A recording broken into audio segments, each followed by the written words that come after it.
First of all, you don't know me. We're all about that high school drama girl, all about them high school queens. We'll take you for a ride in our comic girl, cheering for the right team. Drama queens, smart girl, rough girl, fashion but you're tough girl. You could sit with us, girl. Drama queens, drama queens, drama queens, drama queens, drama queens. Drama queens, drama queens, drama queens. We're here to talk about Nathan returning home from the hospital with unpaid bills in episode 21 of season 2. What could have been? Air date May 17th, 2005. So Nathan's poor. The friends throw him a movie night fundraiser at Trick. Lucas is determined to take down Dan, and he enlists Andy for help. Meanwhile, Dan is inexplicably again trying to make amends with Nathan and encourages him to move back home. I mean, can he stop barking up this tree already? While telling Haley a big lie about her marriage. Peyton suggests Brooke is getting closer to Lucas. Is it a lie? Though that's in the synopsis that he's telling a lie, but we don't know that Nathan didn't sign those papers. No. So I don't know if it was a lie or not, actually. Yeah, I think all the implications are actually pointing to the fact that he just did, but it was off camera. We all said this episode was kind of like expository and there was like a lot of dialogue that felt like we were setting things up or wrapping things up, but it was directed by Bethany Rooney, who sure is good at her job. Bethany Rooney. She's good people too. She's just like a cool person. I like her. Yeah, I've worked with her on a couple other shows and she's just such a solid director. And so the way this episode was shot was so fun. The movie night at Trick looked like a super fun party. The scenes between Brooke and Lucas are super intimate and sweet, you know? So then that gut punch at the end hurts. The scene of Haley, like, you know, what husband? And then like falling into her tears at the keyboard. Yeah. Yeah, she did a great job of making us care because this episode kind of felt like, I mean, we know everything that we were just coming off of. The last few episodes were not stellar. So to get, I feel like the writer's room has somewhere else, like a whole different path for everybody that they want to go on right now. But they couldn't just jump into it right away. We had to tie up all these loose ends. And that's kind of what this episode felt like. It was tying up loose ends and opening some new doors. So there's not a lot that happens, but it's preparing. And it was interesting to me because I felt like the writers used Nathan as the bridge. You know, like if we were doing games at camp and someone had to be the one, like Nathan is the one, and suddenly he's like this wise sage oracle who's just saying all these deep things. Like what? It's hilarious. It's hilarious to me. If Nathan is the oracle, what does that make Dan? Hilarie, you called it. Oh yeah. Oh my God. Listen, Dan with the paperwork in this episode, I'm like, is he Ursula the Sea Witch? He's just like, give me a voice, kid. Sign this paper. I'll make all your dreams come true. Oh, I love Dan the Sea Witch. It's great. Listen, there's going to be a fan out there that puts Dan's face on Ursula's body, and it is going to please me. Give it so to much. us. Give it to us, listeners. Your pretty face. Body language. Oh my God. Even the way he like approached you in that scene and he was like, what do you think Nathan sent me? Like it was wiggling his body. Yeah. Oh God. Okay, Dan, bad guys are just going to bad guys. Let's talk about Dan because he is so confusing to me in this episode. We've seen him have changes of heart before and they were all motivated by some life-threatening incident. His first one being the heart attack he had with Deb. Heart attack. When Deb was like, I hope you die. Or he said, you better hope I die. Wait, you just reminded me of something. What? Because Dan had that weird, like if you think about it like a syndrome, he had like post-heart attack syndrome. I don't know if this is a real thing, but I mean, and we're saying it is for this argument I'm making. No, you're a doctor on TV, I'm a doctor on TV, guys. It's This is real. well, I know there's like things people have sometimes, like there is a real affliction called a post-surgical depression. So I'm wondering if like there's a, post-accident high. Yes. Yeah. Like a near-death experience can give you kind of a high or a clarity. And Dan had that near-death experience high where he was being weird. And remember, Deb was like, you're freaking everybody out. Yeah. And now Nathan just had this near-death experience And he's this wise sage who's like, Mom, you're just a human doing your best. And what if me and Haley have been spending too much energy in the wrong places? Like, he's suddenly like a therapist. It's crazy. And I didn't by the way, it. a teenage boy who has never seen a therapist, who definitely should. And who definitely is not in touch with his feelings in the way that Lucas is, or anything. That's the basis of his whole character is he's like this child just tried to kill himself. Like this child just tried to kill himself. And the writers are like, should we send him to a shrink? No. Let's send his drunko mom to the, rehab facility. He's just going to have an awakening. Go to movie night. Yeah. And then he makes a Dr. Phil joke when Lucas says you need to talk to someone. And yet through the episode, the writers gave him the dialogue of a 46-year-old college professor therapist. Right. It was very bizarre. Yeah. Very bizarre. But I will say, as bizarre as it felt, I gotta hand it to James. He did a beautiful job. Always. He was so grounded in these sort of emotional realizations that Nathan is having that, in the hands of another very young actor might have felt really soap opera-y and weird. And he did it beautifully, even though the dialogue, when we think about it on the page, is a little ridiculous for a teenage boy. Yeah, he committed. That is, I mean, you can never accuse James of not fully committing to his material. Whatever you give him, he throws himself at it 100%. And I loved seeing that. But I'm still confused about why Dan is suddenly having a change of heart with Lucas and crying and then he's still like, this is how far we've come. You don't believe me when I'm sincere. No one believes you ever. He's the ultimate boy that cried wolf. So I think part of what made that scene feel weird too, Nathan goes in there and they're having this argument, but it's set like a weird TV movie with like the fire going. Like the set felt like a soap opera. And then the music was like Kenny Loggins. The music was making me insane. What was that? It was a lot of slow jazz. It was really weird. So it kind of undercut the moment, which now I'm going, well, I wonder if it was a device to make you feel like it was insincere. I don't know. Now I'm going like a full Beautiful Mind trying to connect things. Yeah, how meta is it's like, what are we doing? I think it was so that Nathan would just move in with his dad so that like the chicks could live in the apartment. Yeah. I mean, honestly, how much debauchery can we get up to when you're living with Karen? Is this how Brooke gets the apartment? Like, are we just setting up our sweet like Three's Company? Yeah, because Haley comes home at some point and then I move in there. Or do I move in first? I actually don't remember. I just remember we had 2 beds in one room, and I actually did that one summer in college. My best friend and I couldn't afford to get a 2-bedroom apartment in LA for the summer, so we got a tiny little studio and we had 2 beds in it, and it was cute. It was actually By the way, cute. I would still do that now as a grown-up. Honestly, same. If you guys want to just get a crash pad My husband's not together. into it, but I'm like, we should live on a commune. And he's like, I'm more introverted than you. I'm like, I want to be underneath other humans always. Just like in a puppy pile. I want to nap in a group. And Grant is like, we are not the same. God. Do you know how sometimes like people will pick up things that we say from the podcast and make them into news stories? Yeah. I need Sophia's news story this week to be like, I just want to be underneath people. Yeah, I don't mean that in a sexual way. I'm realizing as you've repeated it that it sounds terrible. I don't mean like get over somebody by getting over somebody. Nobody I don't mean that. You meant that. Nobody thought you meant that. I mean like I just want to. I want to snuggle like new puppies. All the time. Well, yeah. Brooke's about to get there, and this is the episode that set it up, I think. This whole thing about Nathan needing to raise money because he's poor all of a sudden. I love that that's the device on our show that's like, oh man, Brooke's poor.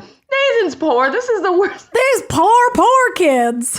I think I would imagine that like they had written all the other stuff for the episode and they just went, oh, we can't do another episode like this in a row of just a bunch of talking heads and nothing happening. And somebody said, we need a big group event to happen in the midst of all this other stuff. And then somebody came up with the movie night, which was cute. I mean, I liked it. What? Loved the setup for it with the River Court boys hanging I out loved with the that. basketball Karen's. team and everybody at Karen's. That felt so good needed and that. natural and really how it was in real life behind the scenes. Yeah. We need more of that energy. I can't figure out what parents let their high school teenagers go to a bar for a lock-in. Oh, maybe it wasn't a lock-in. Maybe it wasn't overnight. Yeah. The thing, when you said that when we were watching the episode, I thought, oh yeah, there's no like bar cage. Like there's nothing that locks up the alcohol. Yeah. They just trust us. Like what?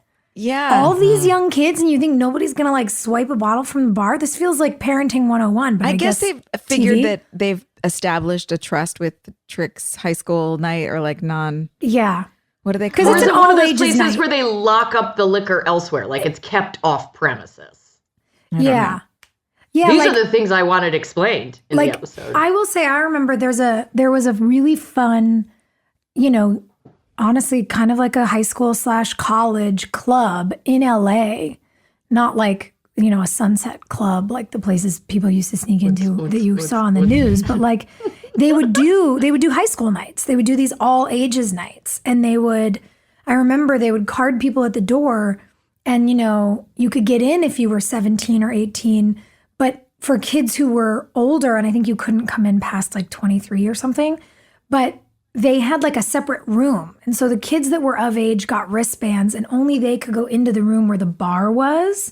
But I remember the rest of us, like we had just graduated and we turned 18 and we felt like so cool to be there. Just like we're going dancing like the grown kids do. That does sound fun. But like Trick doesn't have a separate space. Yeah. So I guess they just think Wait a no second. one's siphoning off the bar. I don't know. Are we going to open an all ages club? Is that our next entrepreneurial idea? I'm not mad at it. my God. I loved being a camp counselor. I'm ready. Because when I was in high school, I remember that there were a couple like places in town that did that, and I was never allowed to go to them because my dad was just like, perverts hang out in those places, like fishing for teenage girls. Well, Yeah. Well, yeah, that's why you got to have an age limit. You can't just have like 40-year-old men in a bar with 17-year-old girls. That's imagine? gross. no, it's like teenage night or something, but you can't Yeah, have that's it a hard- all that's a hard all pass. mixed like that. Do you guys remember the Yeah. first time you ever got drunk? Yeah. You Yeah. want to talk about it? Well, Sophia. I'm just like, ugh. I'm having that visceral moment of like remembering the feeling of going, oh, I don't like this. Because the first couple times you do it, you don't know your body. You don't do it well. It's not elegant.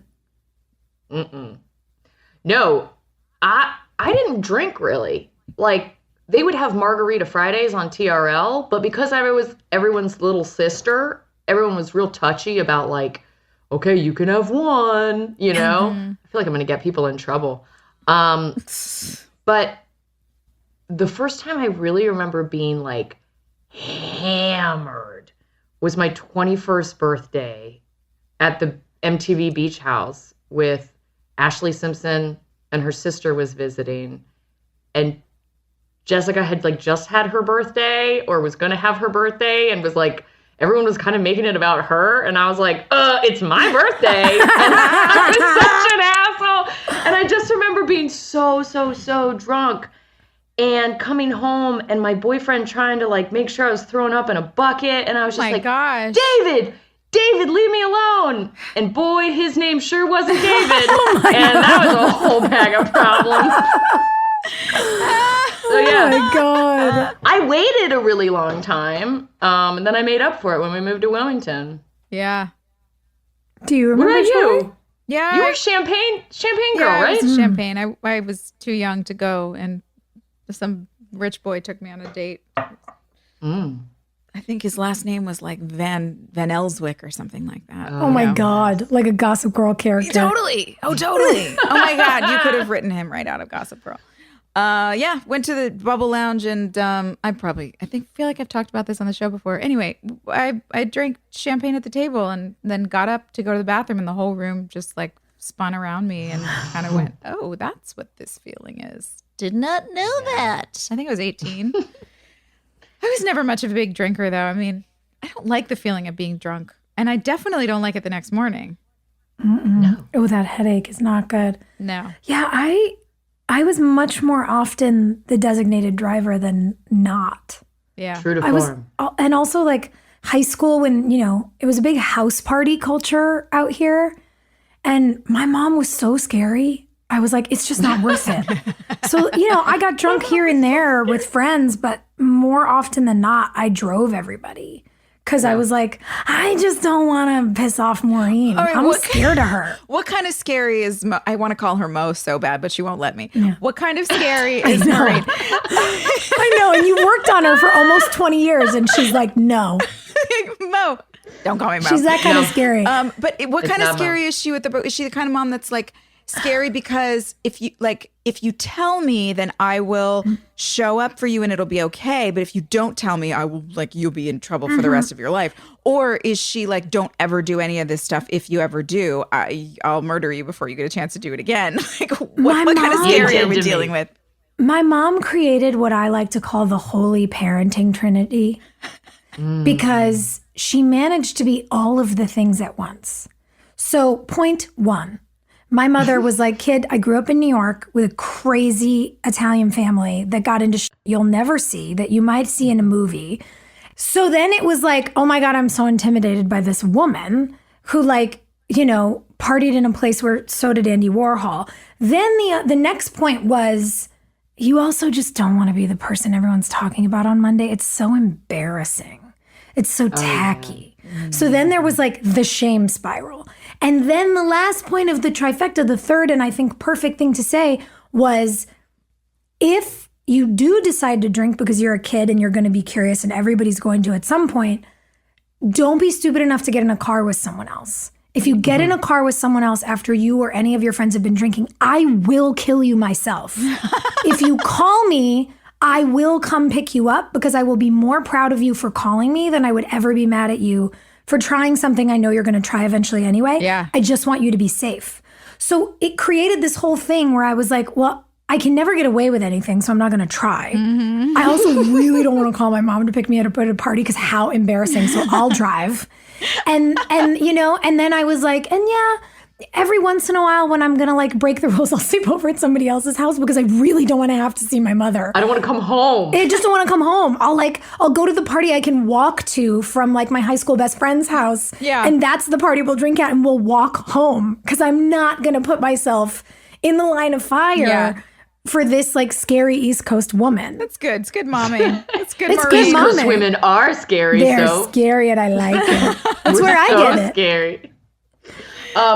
Well, look, we had strong mom energy here, except Karen wasn't at the all ages club making sure that everybody was like sober and not hooking up on No the floor. one was bartending. You, Hilarie, Karen was in charge of the night. What happened? Karen's at home sending emails to Keithy Boy. Andy's like being BFF with Lucas, and she's like, Keith, I just really care about you. And, I don't know. That letter was a little... That felt like another It was putting kind out of... a feeler. It just felt like another bridge that I was like, where did this come from? Like, Karen was just very much in it with Andy and feeling protected, in her relationship with Andy. Andy's like out on a limb trying to help her and help Keith. And then... He lost his job. Yeah. He's like trying to help Lucas. And it like they never interact once in this episode. She's just like, Keith, pay attention to me. Keith, I'm not going anywhere.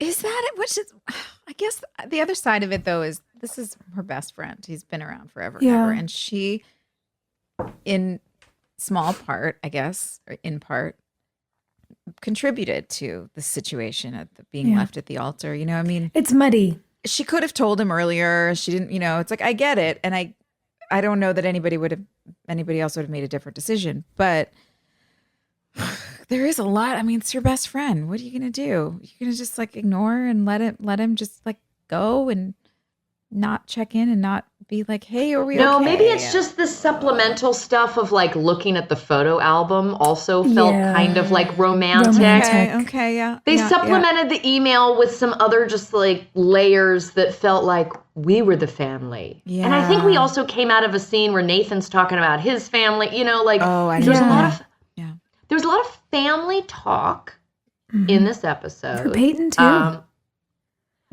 For the whole gang, and revisiting the past is a theme in this episode. So Karen is revisiting the former family structure that she had with Keith and Lucas. And then Nathan is revisiting the former structure he used to have with his parents, but also with Tim and Peyton. Like sitting around in Trick, that little club of Nathan, Tim, and Peyton, before our pilot episode, that was the group that hung out. That's right. Like, how many Friday nights did those guys spend together? Yeah. But we never got to see it. Yeah, that's a great point. And so seeing that group together was just kind of a rewind for the audience, you know, of like what could have been. Yeah. You know, if Lucas had never shown up, it would have still been Tim and Peyton and Nathan sitting around on a couch, being miserable, bitching about all the things. Yeah. That was the scene. That's good. Good stuff. Well, speaking of Tim, guys, we have a really special guest. Brett Claywell is here. He's here. So excited to talk with him. And in real life, he's a good guy. It's true. It's true.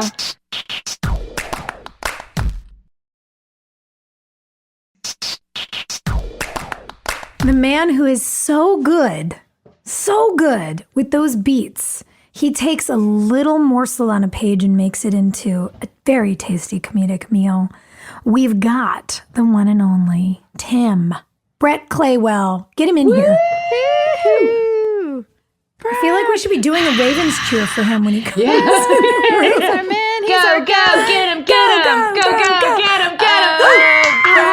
Oh my God, look at this facial hair. Can I see this ponytail? You have a bun? He's got a man bun.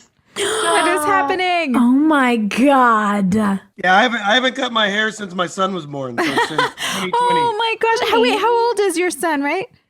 Finn is over 2, so he's 2 years and 3 months now. Oh, your and daughter is 6 months old. Is almost 7 months. Wow. Oh my You had 2 COVID babies. I have 2 COVID babies. What the hell else was there to do? There was nothing else to do.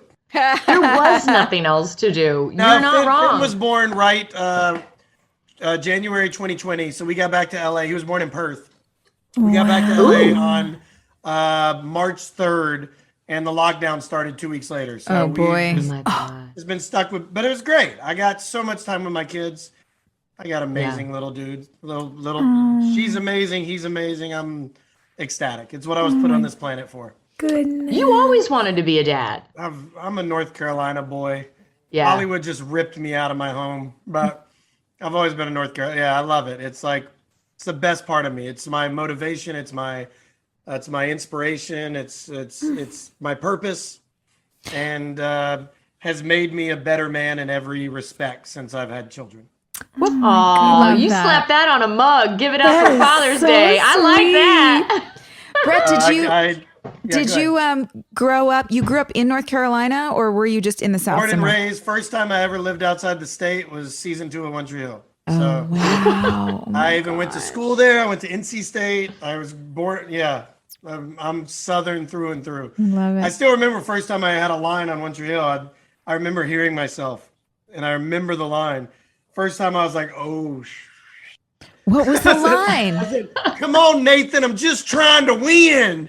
I'm trying to win. Oh my God, it's perfect. Is that how I talk? Oh my gosh. I was way too Southern. So it was perfect. It was great. Look, there's so many different Southern dialects, and there's such a specific North Carolina dialect. The win, the can't, sir. Like, there are certain words that we had to say all the time that are just like incredibly Carolina. It was like Tree Hill was not in North Carolina, but Tim was. So it was like I had to move a little bit. I loved it. We were just talking about how wonderful and charming it was to watch the scene in this episode where we're all at Karen's planning the fundraiser, and to see, the popular high school kids, Tim and Peyton and Brooke, with all the River Court kids, and the melding of those groups. High school kid. But Tim's hip. Tim's hip. He's a varsity athlete. Like, that's the setup of the beginning of the show anyway. That's true. That's very true. Even if they gave you a lot of that like sidekick slapstick comedy, and I think they just gave you so much of it because you were so good at it. Like, you took anything. You're the only person that could do it. You took anything on a page that was a suggestion of something funny, and you made it hilarious. And so they just kept giving you that. Thank you. That's very kind. They should have paid you better, bro. Yeah. Should have paid me. Yeah, dude. It was so nice to see all those Carolina boys like sitting around a table kind of shooting the Felt really good. And the three of us were kind of reflecting on how we wish we'd gotten to have so much more of that. Like, we had that all the time. Like, I don't know if you guys, but we got together. I hung out way more with the ball players on the team than the cast, in a way. I grew up, I won a state championship in North Carolina was in high school. I'm the only white kid to ever play at my high school, ever. Still. Really? Wow. Yeah, still. What was your high school? Dudley High School. My high school team, we were the #1 ranked public school in the nation. We were number 12 in the country my senior year. Brendan Haywood, who played with LeBron and played in the NBA, he was my high school center. We had 3 straight state player of the years on the team. So a sophomore, a junior, a senior when they were all senior. Like, we had a ridiculous high school. We lost to Oak Hill, and then we lost in double overtime to like a state school who was runner-up the year before. So we lost 2 games all year. Wow. And I missed the Oak Hill game because I had a play in high school. What was the play? I was doing Never Saw Another Butterfly, which was a story about concentration camps. Oh my God! A boy and a girl that wrote letters to each other across the wall. And it was like competition theater. So we had like the state play. So I had to go because I was Hansa. I was the lead in the play. So I had to miss the game to go do the play. So you had you picked the play over the game with a playoff. Yeah, but so in wow. North Carolina, there was state theater. I went to Weaver, which in Greensboro, there was a school that if your school didn't offer a program, you could do it at this. So it was all the schools in the county, and it was the county theater. So it was 2 periods, 5th and 6th period, and it was like the best actors from the area. And it was like really cool to get into. They won the state play every other year because they wouldn't let you win it back-to-back years. It was just a really cool. I've been doing theater since I was in 6 years old doing children's theater. Like, I was always loved theater. And I always would do that. Like, I would find when I was a kid, there's videos of like, we did Winnie the Pooh and I gave my character a really strong Southern accent, even though it wasn't in the script. Like, it was always like trying to make the audience laugh. But I just never saw it as a career. And then I went to school for I went to school for architecture. That's what my degree was in. I had an architecture job. Yeah, I was an architect. I worked at a firm for 2 years before One Tree Hill. I quit my job 2 weeks before college because my theater professor was like, "You should go try this." And I was like, "Wait, you can make it from North Carolina to act?" And so I quit my job. First job in Wilmington was delivering pizzas. That's why I was a pizza boy in season 5. Stop it. They were trying to. I think we just lost. She'll come back. She'll be back. She's got country Wi-Fi. She's in and out. Yeah. Anyway, they did that on purpose to kind of like, it was like a little poke. But wait a second. So you got a job as a pizza delivery in real life. Yeah, Domino's. And then how do you end up on One Tree Hill from that? Yeah. I did Dawson's Creek before. Okay. So I was actually cast in the series finale of Dawson's and the pilot of One Tree Hill at the same time. What? So I didn't get to do Dawson's. I had to do One Tree Hill instead. You are blowing my mind right now because the fact that there's a whole chunk of your life I'm realizing none of us knew because you came in with the basketball team. Yeah. We all literally thought you auditioned playing basketball out of college. Yeah. No, you feel like a CIA agent to me right now. You had a whole other life we didn't even know about. I knew the Finn Cannons. I'd been there about 6 months. I knew the Finn Cannons. I was actually out of town, And I drove back because you guys knew her, I'm not going to mention, but my girlfriend's mother passed away in between me auditioning and me getting the part. What? So I was in Texas. I drove back from Texas because her mother was in the hospital. I had actually sent in to the Finn Cannons a video of me playing basketball, just because you're doing a basketball show. You only know me as an actor. Here's me playing ball.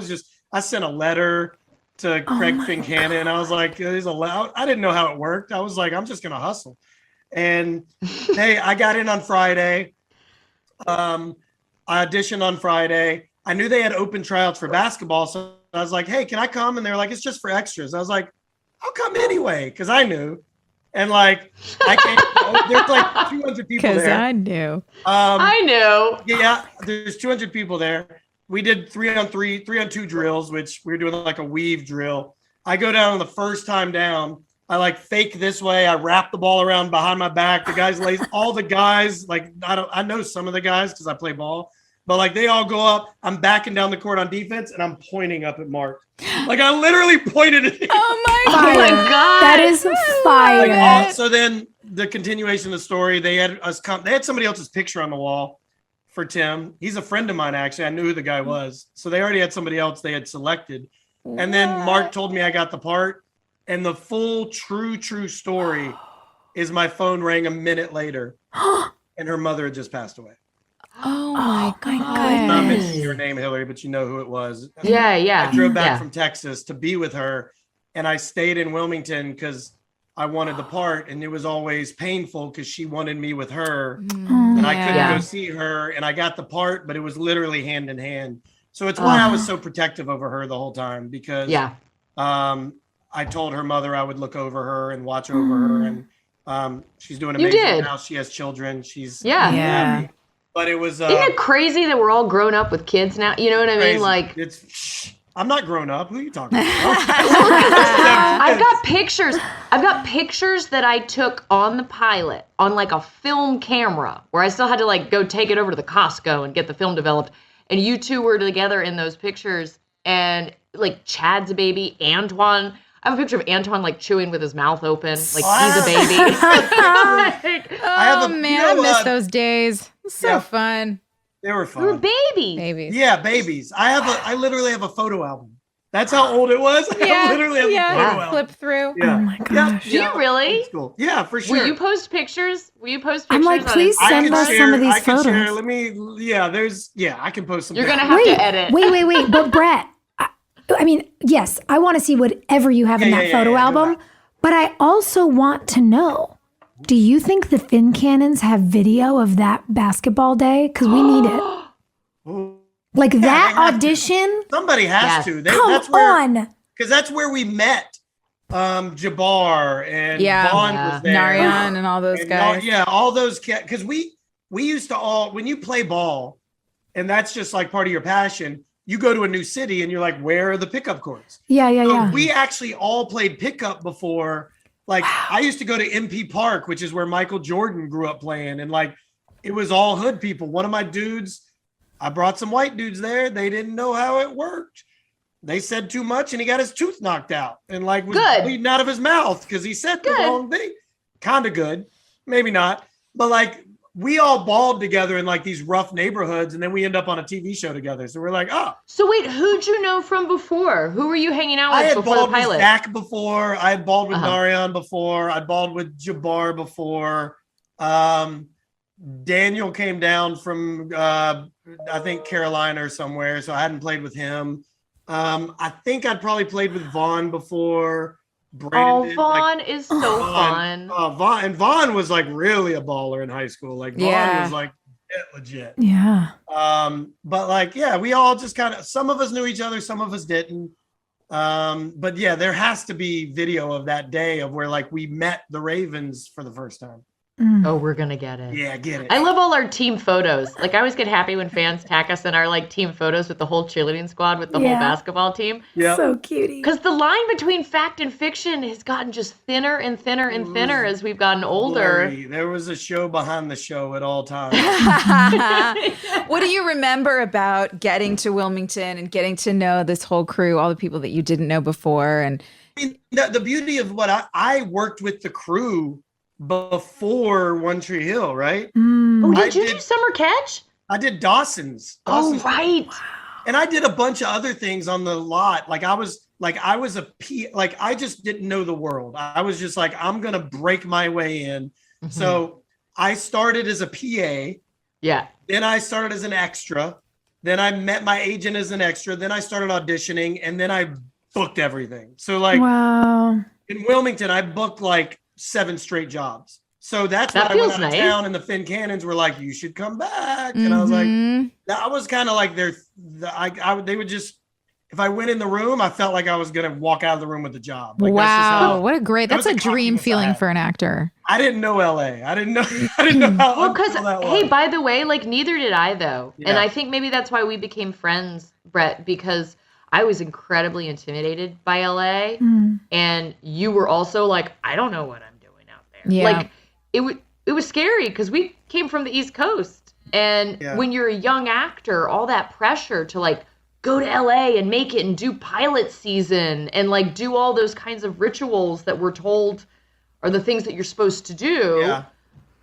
That didn't work for me, you know? No, and it was weird for me because I didn't know LA enough to be like the times where I'm like, wait, I mean, the hierarchy, I was always someone like, people told me I'd never make the basketball team at my school, right? People told me I'd never get into architecture school. People have told me my whole life what I couldn't do. And I love the ability to prove them wrong. So in this world, we know, by the way, we know. To my detriment at times. In this world, there was a hierarchy. I didn't get it. I was like, oh, I can work my way to where I want to be. You guys are all flying to TRL. I'm like, why am I still here at our house? Like, that looks fun. And I because you guys all live together, right? Yeah, the first week, 2 weeks, Chad, James, and I lived together. The rest of the season, James and I lived together. Yep, I remember all that.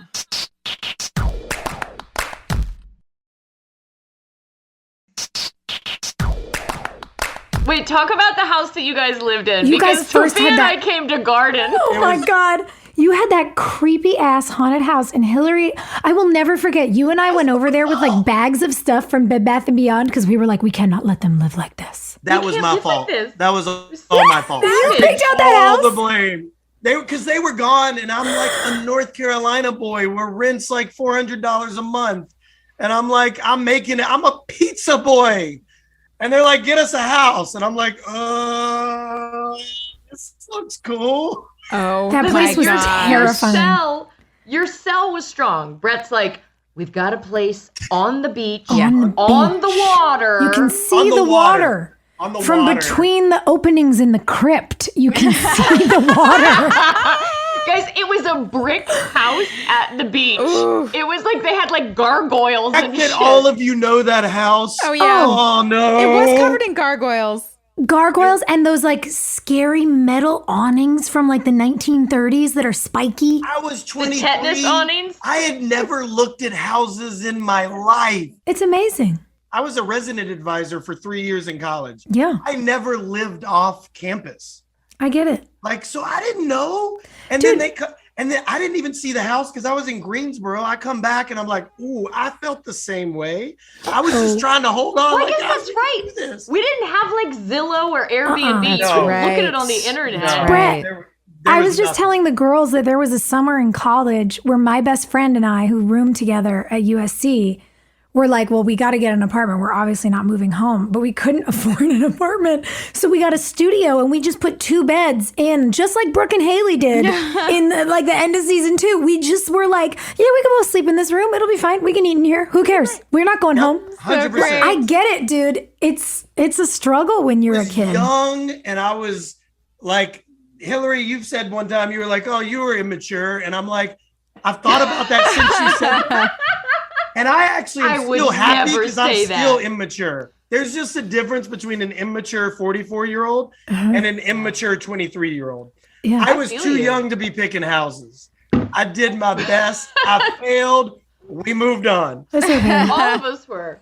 Dude, you picked a weird house. I picked an apartment that I loved, except I didn't consider the fact that it was over a bar when I went to look at it at like 2 p.m. Yep. And my first night in my first apartment in Wilmington, I was like, I've made a grave mistake. See, I lived above a bar, and I was like, this is the best choice Best I've ever ever. made. Coming from New York, Hilarie's like, this is like midday. Like, Yeah. so quiet in New York. I invested in good earplugs and then I was okay. Obviously okay enough that I gave myself amnesia because the last 2 years I was there, I lived over a bar again. Yeah. You did. I What are love you that. gonna I do? need, especially coming Hill coming from East Coast and from New York. When I moved to California, first thing I sought out was noise at night. It drove Yeah, I me needed crazy that I had moved to an apartment. A friend of mine had a room open up in Beverly Hills, and I moved into this place on Olympic. Oh, so quiet. And it was so deadly quiet. I could never sleep. I needed the noise. So I love that about New York, Wilmington. I still sleep wearing earplugs. Like I do too. New York had trained me on that.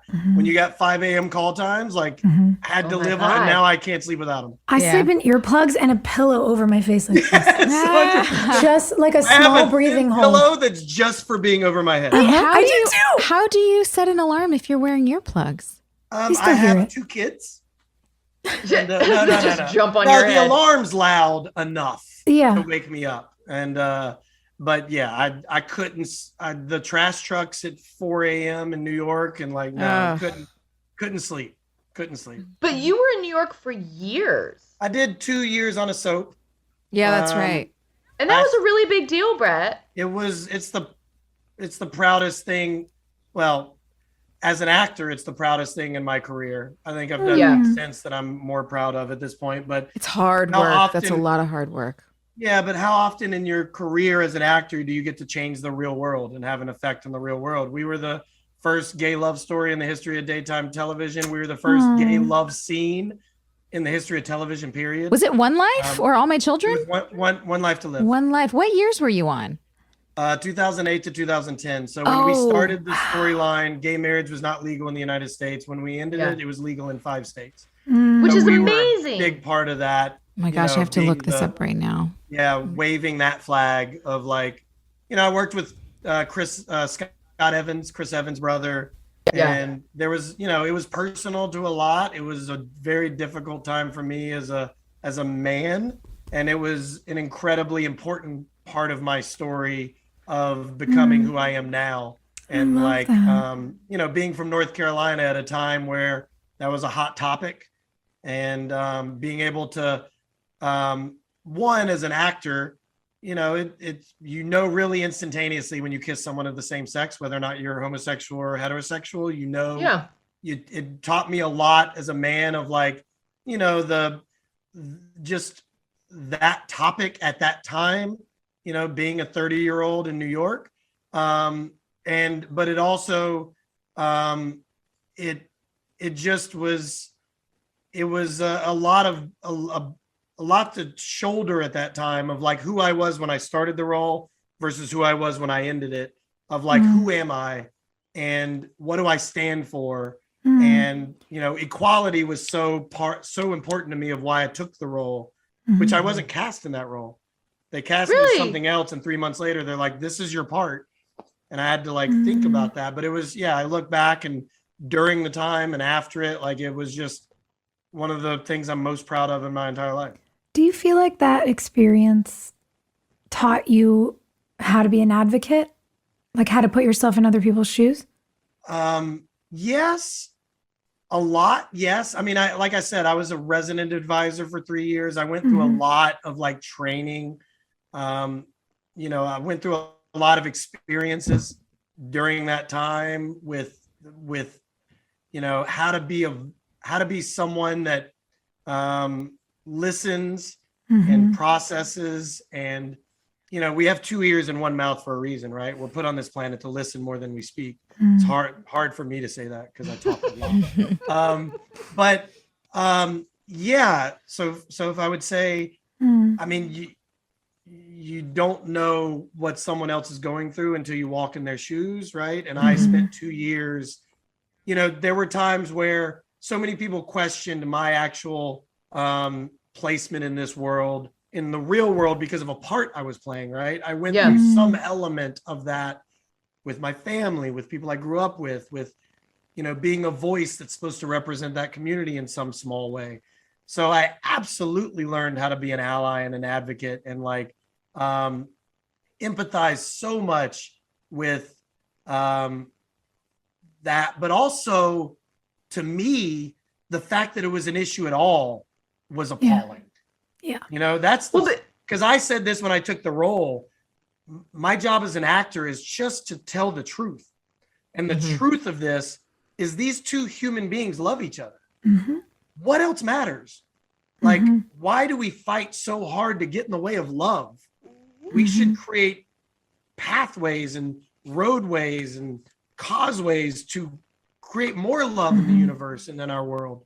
So that's what I knew from day one. I learned more of what the struggle was through that process. What you're talking about is why we get into storytelling as actors in the first place, is to be able to tell stories that affect change, but also you learn how to walk in other people's shoes by just being efficient at your job and doing the research and talking with people who are similar to your character and, finding your way. I don't know anyone who's a good actor that doesn't know how to really empathize. I mean, that truly is our job, Maybe that's why so many of us are messy, because we empathize, like our whole job is to be able to feel all the feelings. Yeah. And so how do you turn it off when you go home at the end of the day? Literally 11 years later, I have tears coming up from the feeling. Oh, but Brett, I was so proud of you, honestly, because, we have had to reckon with some things on this show as we've watched it back together of like, didn't age well, And this whole season 2 is the Anna storyline where Danielle Alonso is coming out on our show. Yeah. And our show did some like dorky stuff, but that's one storyline that I think was handled really well. I wish she would have stuck around.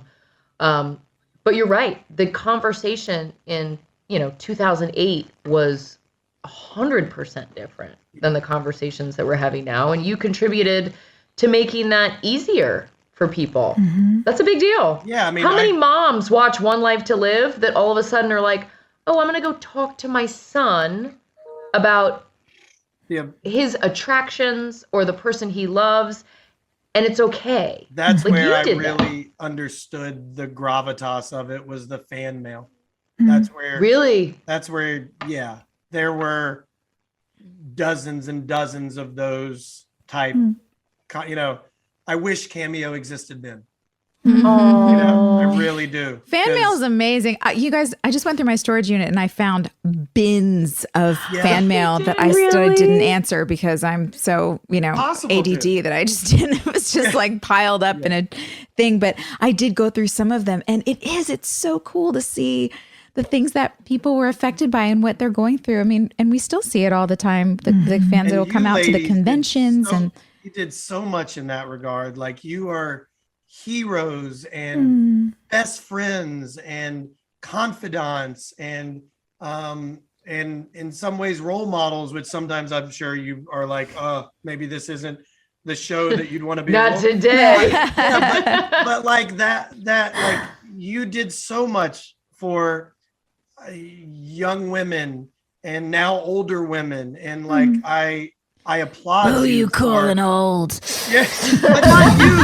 I'm saying older women who, like, the one beautiful thing about this show is like we now connect with mothers and their daughters who both Isn't have that watched weird? the show. It's so cool. I know, it blows my mind now that I see we do the conventions and we see the people that come out. Have you gotten to do any conventions? You have. I've seen you at several events. The last Brett. convention I went to, there's a video of like Brett and I like totally wasted behind the DJ booth. Oh my God. Damn it.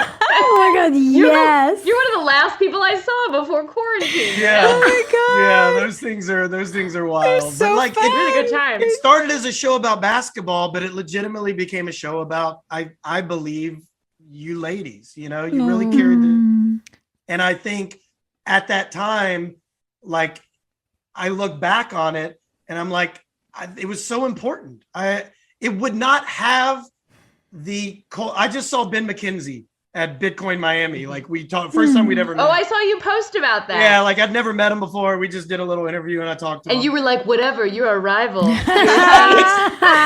That's us. That's kind of what we said. But like, I believe the reason this show carried was because of the storylines, the work that you ladies did. Because, you know, because it became about more. It was a basketball show that how long can that run? And it became about so much more. And I think you guys really carried that torch and just did a great job. And I think you mean so much to people. So when I talk about One Life to Live and how I feel there, that's what you guys did with this show. Brett, has your wife seen One Tree Hill? Never. She will not. What? Nope. But you're so funny. You're so good. I don't see it. I'm a one note character. It is. No, You're not at all. No. You're wrong. Yeah, there was no depth. There was no like I kept But begging. I don't You're think wrong. that's true. You're wrong. I Have haven't you watched. gone back and watched yourself? I haven't watched the show. Honestly? No. You haven't? Brett, you need to watch. I think more casting directors needed to watch that damn show. I know I'm being Yes. okay. I'm being obstinate. I'm saying you're wrong, but here's why. Let me explain exactly why you're wrong. Tell me why I'm great. Tell 'em, Tell me Joy. why I'm Tell great. 'em. Come on. I've never been one to shy away from an argument of telling someone why they're wrong. God, sorry. Okay, here's why I think you're wrong. Because there are so many people, and we've said this multiple times whenever you're in a scene, there are so many people who could show up and see those lines on the page and do them one note, one dimensional with no depth or anything. The fact is that you are interesting to watch because you always are thinking, regardless of whether Tim is thinking about dumb things or weird things or nothing. You are thinking through Tim. And it's interesting to watch anyone who is thinking. There's a lot of actors who come up and they show up and all they're thinking is, say this line, my brain is totally empty, and then I'm going to walk over here and I do the thing. And you didn't. You always had something going on internally. And we saw it as an audience member. And that's why we all fell in love with you. And that's why the audience fell in love with you. And that's why you kept coming back to the show. There is no world in which you were a one-note actor. And to add to Joy's point, it's an amazing thing for us, having started this show, to go back and rewatch our TV show. And we see things we didn't see then. You know, we would catch an episode here and there, but mostly we were working. And it is so clear from this sort of bird's eye view vantage point of being adults. All of us have gone and worked on other things. We've all produced other things. We know what it is. We're not as clueless and unaware, as we were when we were just kind of bopping around doing what we were told. Bopping around is the perfect way to describe it. We were just bopping around like we didn't know anything, and we were like little ducklings, and now we're grown. And you are so much fun to watch. And nobody knew back then what we know now, but we were just a group of friends doing dumb shit. Your talent, going back and watching it as grown-ups, is like so next level. And it's crazy to hear things that we all realize we didn't know because we just thought we all kind of got plucked out of college. Like, duh, of course your perspective was so good. You had other things in your toolkit that nobody else did. He's a real basketball pro.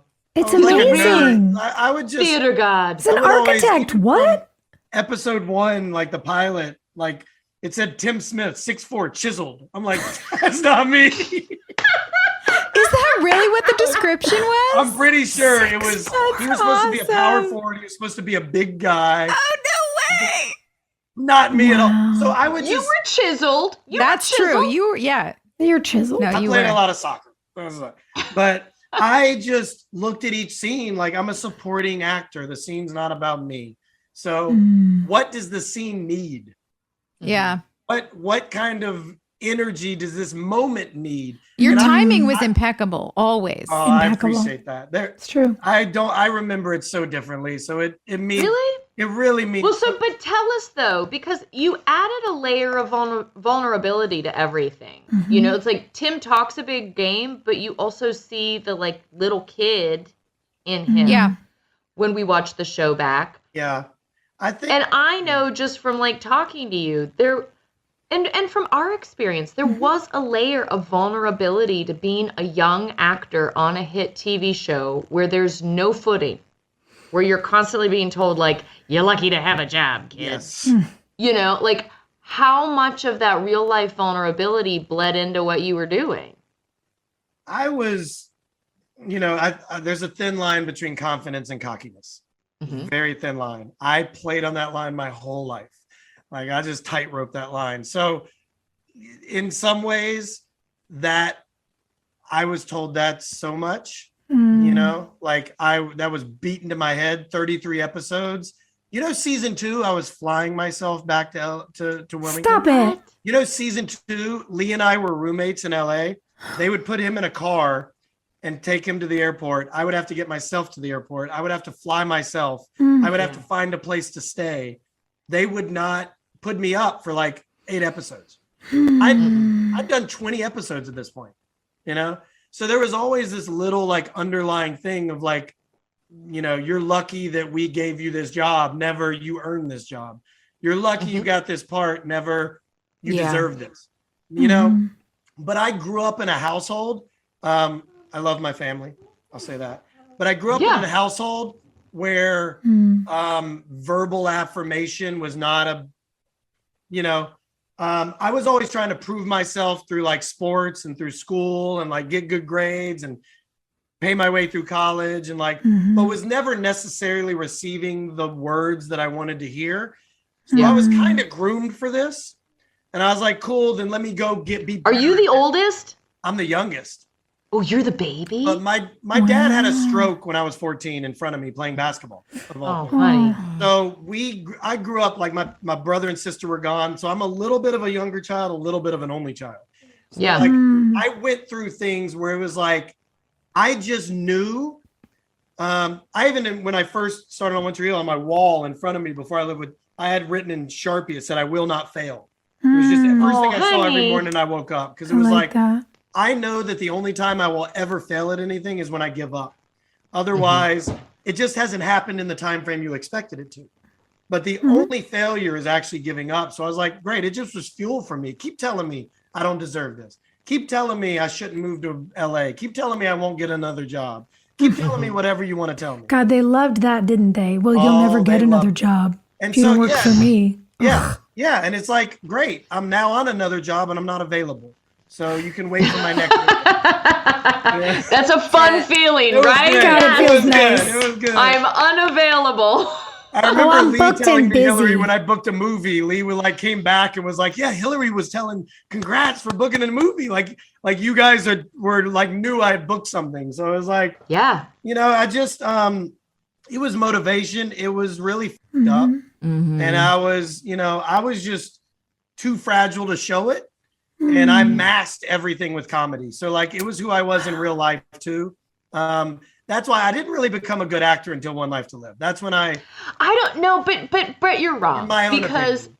I think your ability to do dramatic work really, really shows itself in your comedy, you know? And so it's weird to me that you went from doing all the heavy lifting with the comedy on our show to doing something so serious right afterwards. Were you funny on One Life to Live? Did you get to be funny? No, that was, I mean, it's the last job I ever did. And you'll know why when I say this.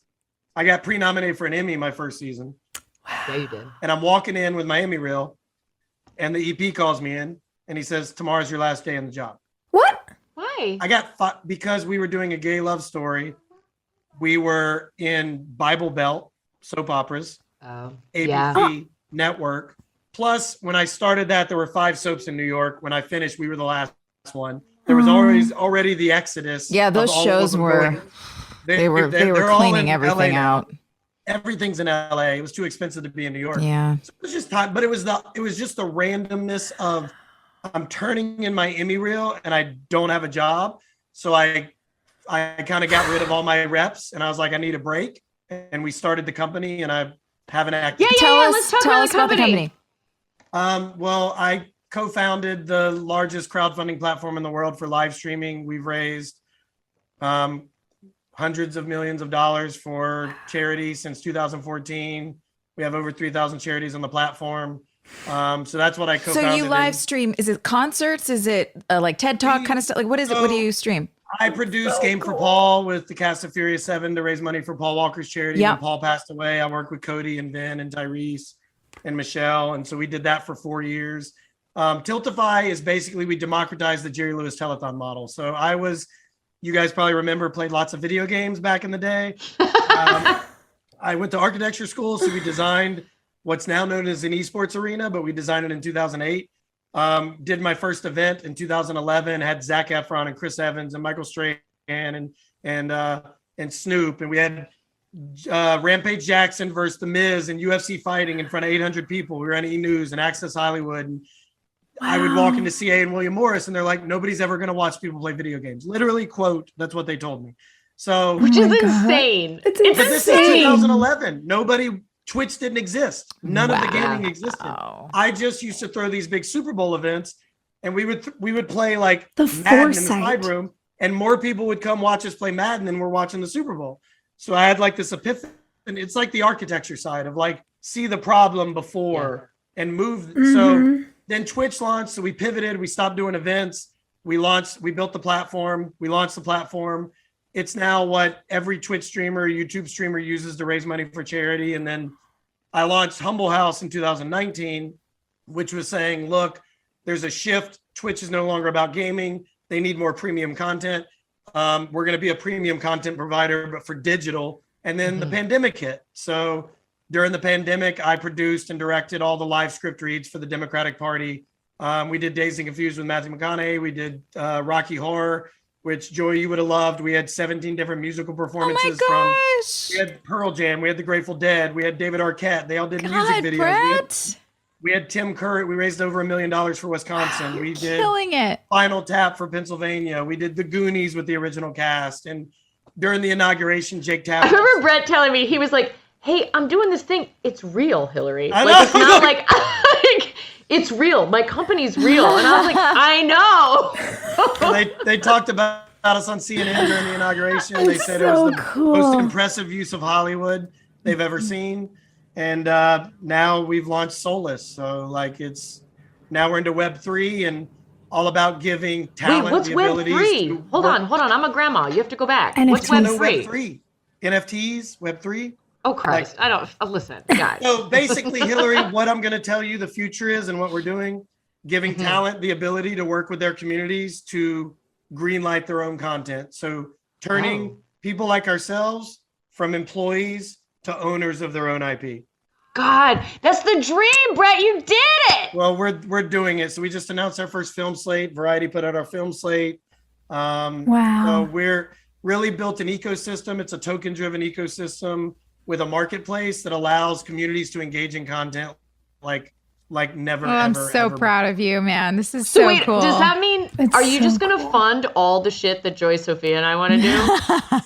No, you're gonna fund it yourself. I mean, okay, yeah, that works too. Okay, it's great. You. Like it's this going back to where I started of like getting fired in my Emmy reel in my hand. Like Twitch streamers, YouTubers, they have all this power over their careers. Yeah.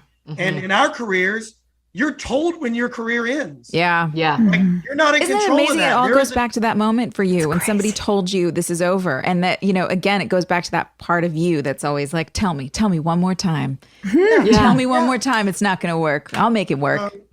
Yeah, for real. So like, that's what, I've been doing this for a decade now, working with talent to engage their communities in ways that accomplishes their goals, which was raising money for charity. We built schools in Senegal with Travis Van Winkle and Andy Grammer, or we raised money for Reach Out Worldwide, Paul's charity, or done a ton of things for charity. And now it's about, because of Web3 and because of what we're launching, and it's not Kickstarter, it's like securitized, it's fully regulated. So like communities can actually participate in the success. Amazing. You know, like we can. Oh man, we I can got work some with stuff to Will. talk to you about. This is exciting. Yeah. That's So what is the next big thing that we can direct people to? What's going on this summer that we can direct people to? I mean, we're still building, so like I wouldn't necessarily direct any. We're all about long form, so we're in the middle of like raising money and equity and tokens and all that. Is stuff.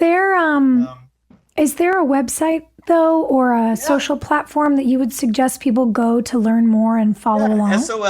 Soulless.io. We named our company Soulless because the sun doesn't discriminate who it shines its light upon. And that's what the company's based on. It's, everything grows from sunlight. So it's all about that. So soulless.io is our website. We actually have tons of them. We have soullasslabs.io. We have soulessstudios.com. Cool. Humble House. So we have social soulless_io on Twitter, but we just hired a really big PR firm. So it's going to start getting a lot more presence and visibility. That's awesome. Yeah. So we're so proud of you. We're so proud of you. Where's Tim today? So we know where Brett Claywell is today. Gone from like being a basketball god in high school and theater genius. Yeah, what's Tim most likely to have become? What's Tim up Tim to? owns his own Domino's at this point. Like, no, I don't. Yes. What does Tim do? Like, I swear to God, I wanted him to have more depth. And like, as the character who played Tim, like, where is Tim? Didn't Tim and Bevan get married and have a kid? I think they did, yeah. Yeah, so Tim's paying child support. Like, that's the best we can expect. Yeah. Like, he would have paid it, but you couldn't be married to Tim for longer than 20 years. So. No, but I'm still friends with the Tims of my high school, and I cherish those boys. I think those boys grow up sometimes to be nice guys. They do. I mean, they do. I didn't say he was he had a good heart. He never did anything, intentionally wrong. He was a puppy dog. He was a sweet guy. So he's still doing the right thing. He's probably just struggling to make ends meet, to be honest.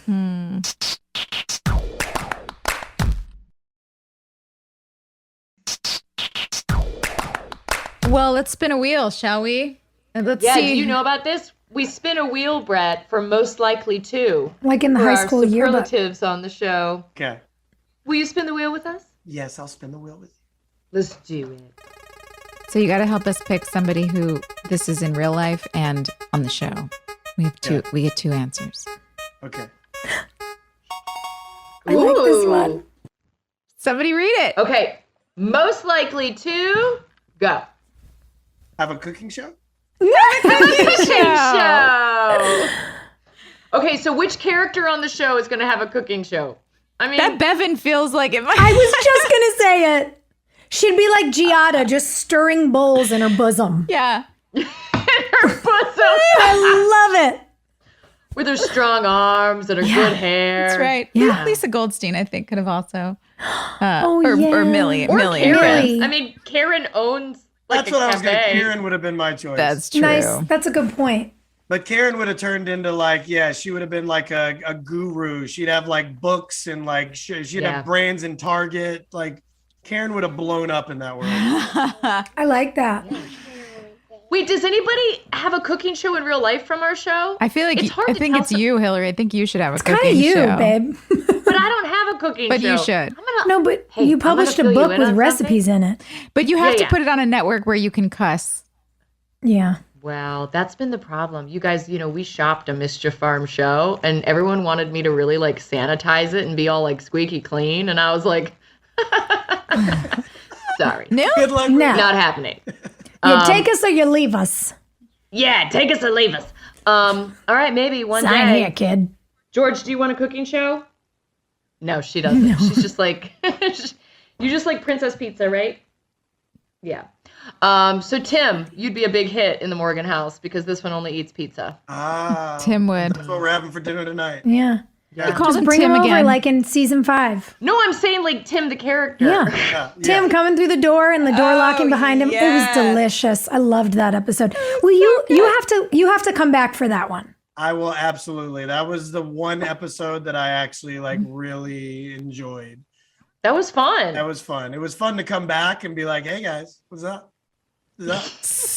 I loved it. Taking over the world. Yeah. Oh, I miss you so much. When Great are we to going to see see you. you again? When are you coming east? I would love to see you all. I really. Are you in LA right now? I'm in LA. Yeah. For now, we're going. Okay. Literally going to Cannes for the first time. Congrats. That's Oh my exciting. gosh, that's awesome. Texas and New York. I'm traveling a lot right now. We're just in Miami, but I would love to see you all. Amazing. Yes. Hey, do you want to say a please. big fuck you to all the people that told you couldn't do it? I want to say a thank you because I wouldn't. Oh, what a good Sweet boy. North Carolina boy. Yeah. Yeah. Oh, I'll say you when we're offline. Okay. we love you, Brett. We're Thank proud you of so you, much Brett. for coming Well, to hang thank out you with for us. having Kiss me. them babies. Thanks I for really coming. am. It's Bye, so everybody. nice to see you. Bye. You guys, that was so a nice nice. conversation. Yeah. I'm glad that we got to catch up Me with him. too. Because I totally feel what he was saying about being told that you're not enough. Yeah. And then to come and just like kick all the ass feels so good. So good. Well, we're going to explore it next week. Season 2, episode 22, The Tide That Came and Never Went Back. I think there's lots of ass kicking that Dan is probably preparing to attempt to Ooh. do. And And how are Brooke and Lucas going to be roommates? yeah, that's going to be real interesting. Right? Oh my. Right? Yeah. They're just friends. And nothing more. Nothing more. Wow. Oof. Come back and see us next week, guys. See That you was next fun. week. Bye. Hey, thanks for listening. Don't forget to leave us a review. You can also follow us on Instagram at Drama Queens OTH. Or email us at dramaqueens@iheartradio.com. See you next time. We're all about that high school drama girl, all about them high school queens. We'll take you for a ride in our comic girl, cheering for the right team. Drama queen.